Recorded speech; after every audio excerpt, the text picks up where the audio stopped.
இவரு 3 பேருமே ஒரு டைம்ல மும்பை இந்தியன்ஸ் டீமுக்கு விளையாடிட்டு இருந்தாங்க. இப்போ 3 பேருமே ஆர்சிபி டீமுக்கு கலக்கிக்கிட்டு இருக்காங்க.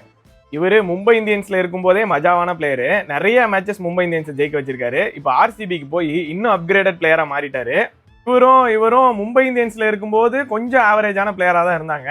ஆனா இப்போ ஆர்சிபிக்கு போனதுக்கு அப்புறமா அவங்களோட கண்ட்ரிக்கும் சரி ஆர்சிபி டீமுக்கும் சரி ஒரு சூப்பரான மேட்ச் வின்னரா மாறி இருக்காங்க. இவரு மும்பை இந்தியன்ஸ் டீம்ல இருக்கும்போது இன்ஜூர்டாவே இருந்தாரு. அப்ப இவரை ராஜஸ்தான் டீம் வச்சு விளையாடிட்டு இருந்தாங்க. அப்ப ராஜஸ்தானுக்கு இவர் சூப்பரா பண்ணிட்டு இருந்தாரு.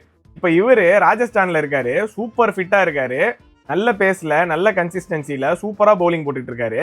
இவரு ராஜஸ்தான் டீம்ல இருந்து மும்பை இந்தியன்ஸ்க்கு வந்தாரு. போன சீசன்ல எல்லாம் நல்லா தான் பவுலிங் போட்டுட்டு இருந்த மாதிரி இருந்தது. இப்ப இவர் நியூசிலாந்து டீமுக்கும் ஆடுறது இல்ல, பிரான்சைஸ் கிரிக்கெட் மட்டும் தான் விளையாடிட்டு இருக்காரு. இவரோட ஃபார்ம் மும்பை இந்தியன்ஸ்க்கு கொஞ்சம் கன்சர்னிங்கா இருக்கு. இவர் மும்பை இந்தியன்ஸ் டீமோட ஒரு லெஜெண்டரி பிளேயர்னு தெரியும். இப்போ மும்பை இந்தியன்ஸ் டீம்லயே ஒரு கோச்சிங் ஸ்டாஃப் ஆயிட்டாரு. இவர் ஆர்சிபி டீம்ல பிளேயரா விளையாடிட்டு இருந்தாரு.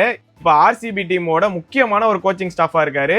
இவர் பண்ற ஸ்ட்ராட்டஜிஸும் இப்போ ஆர்சிபி டீம் பவர்ஃபுல்லா இருக்கிறதுக்கு ஒரு முக்கியமான காரணம். இவரை பத்தி சொல்லவே வேணாம். சிஎஸ்கே டீமோட லெஜெண்டரி கேப்டன், ஏகப்பட்ட கப்ஸ் ஜெயிச்சிருக்காரு. இவருக்கு ஃபிட்னஸ் இஷ்யூஸ் இருக்கு, ஏஜும் அதிகமாயிருச்சு. இதுக்கப்புறம் அஸ் அ பிளேயரா இவரால் சிஎஸ்கேக்கு எவ்வளவு நாள் விளையாட முடியும் அப்படின்னு தெரியல. ஃபேன்ஸ் எல்லாரோட விருப்பம் என்னன்னா, இவங்க 2 பேரும் எப்படி பிளேயரா இருந்துட்டு அவங்க டீமுக்கு ஒரு கோச்சிங் ஸ்டாஃப் ஆனாங்களோ இவரும் அந்த மாதிரி மென்டாரா கோச்சிங் அப்படி ஒரு ரோல் எடுக்கணும் அப்படின்றதான் எல்லாரோட ஆசையும். அது நடக்குதா அப்படின்றத பொறுத்து வந்து பார்ப்போம்.